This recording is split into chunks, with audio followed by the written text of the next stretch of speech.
હાલો friends, આજે આપણે બનાવીશું કાંદા પૌવા.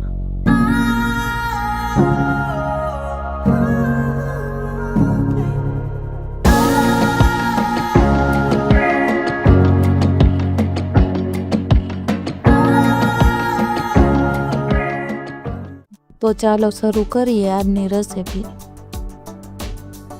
કાંદા પૌવા બનાવવા માટે અહીંયા મેં જાડા પૌવા આવે ને એ લીધા છે. આપણે જે નોર્મલ પૌવા બનાવતા હોય ને એ જ પૌવા લેવાના છે. તો આ મેં 2 કપ ચોખાના પૌવા લીધા છે. તો અહીંયા મેં 2 નંગ મોટી ડુંગળી લીધી છે, એને આ રીતના કાપીને લીધી છે. 2 નંગ મોટા મરચાંને આ રીતના કાપીને લીધા છે.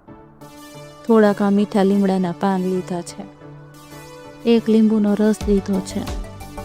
અડધી વાટકી આ કાચા સિંગદાણા લીધા છે. થોડીક આ કોથમીર લીધી છે. તો પહેલાં આપણે પૌવાને ધોઈ લઈએ. તો પૌવાને ધોવા માટે આ રીતના જાળીવાળું કે કાણાવાળું વાસણ લેવાનું. નીચે આ રીતના વાસણ રાખીને ઉપર આ રીતના રાખી દેવાનું. હવે આમાં આપણે પૌવા નાખી દઈશું. આ રીતના આપણે ઉપર પાણી નાખીને આ રીતના ધોવાના છે. તો આ રીતના આપણે પાણી નાખીને ધોઈ લઈશું. આ રીતના એટલે પૌવા સરસ પલળી જાય છે. આ રીતના આપણે પાણી નાખીને કોરા ન રહે એ રીતના ધોઈ લેવાના. તો આ પૌવા સરસ રીતના ધોઈ લીધા છે. હવે તેને કોરા થવા રાખી દઈશું. તો આ 5 થી 10 મિનિટમાં આ પૌવા સરસ રીતના થઈ જાય છે કોરા આ રીતના. તો કોરા થઈ જાય એટલે આ રીતના એકદમ છૂટા છૂટા થઈ જાય છે. હવે આપણે આનો વઘાર કરી લઈશું. તો આ ગેસ ઉપર પેન રાખ્યું છે. તો આમાં આપણે 1 ચમચા જેટલું તેલ નાખી દઈશું. તેલને હવે ગરમ થવા દઈશું.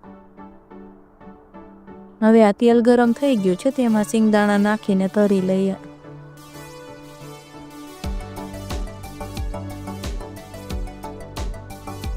તો આ સિંગદાણા તરાઈ ગયા છે. હવે તેને બહાર કાઢી લઈએ.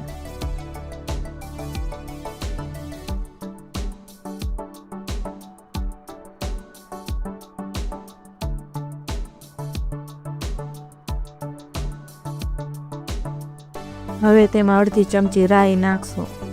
રાઈ ફૂટી જાય પછી તેમાં થોડી હિંગ નાખશું.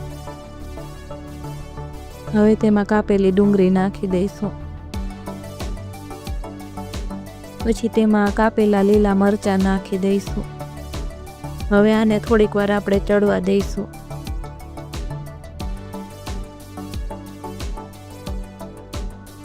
હવે આ ડુંગળીની થોડુંક ચડી જાય પછી તેમાં મીઠા લીમડાના પાન નાખશું. આ ઉપરથી મીઠા લીમડાના પાન નાખવાથી પાનનો કલર એવો ને એવો લીલો જળવાઈ રહેશે. હવે તેમાં અડધી ચમચી હળદર નાખશું અને સ્વાદ પ્રમાણે મીઠું નાખીને મિક્સ કરી લઈએ.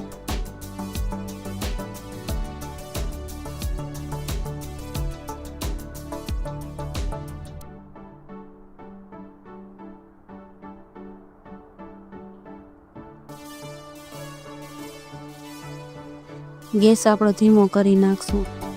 હવે તેમાં પૌવા નાખી દઈશું. પછી તેની ઉપર આ રીતના લીંબુનો રસ નાખી દઈશું. હવે આ રીતના હળવા હાથે સરસ રીતના મિક્સ કરી લઈશું. તો આ રીતના સરસ રીતના મિક્સ કરી લેવાનું બધું.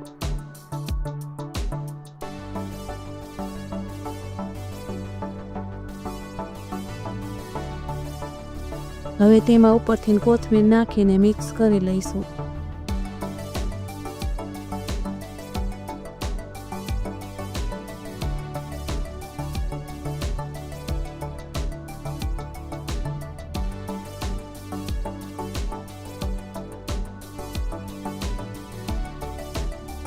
પછી આ દાણા તરીને રાખ્યા હતા તેને આપણે નાખી દઈશું એમાં. હવે સારી રીતના મિક્સ કરી લઈએ.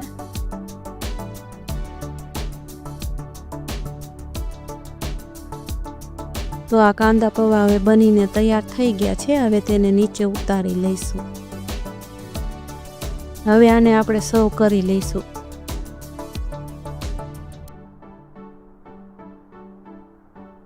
તો તૈયાર છે આપણા કાંદા પૌવા.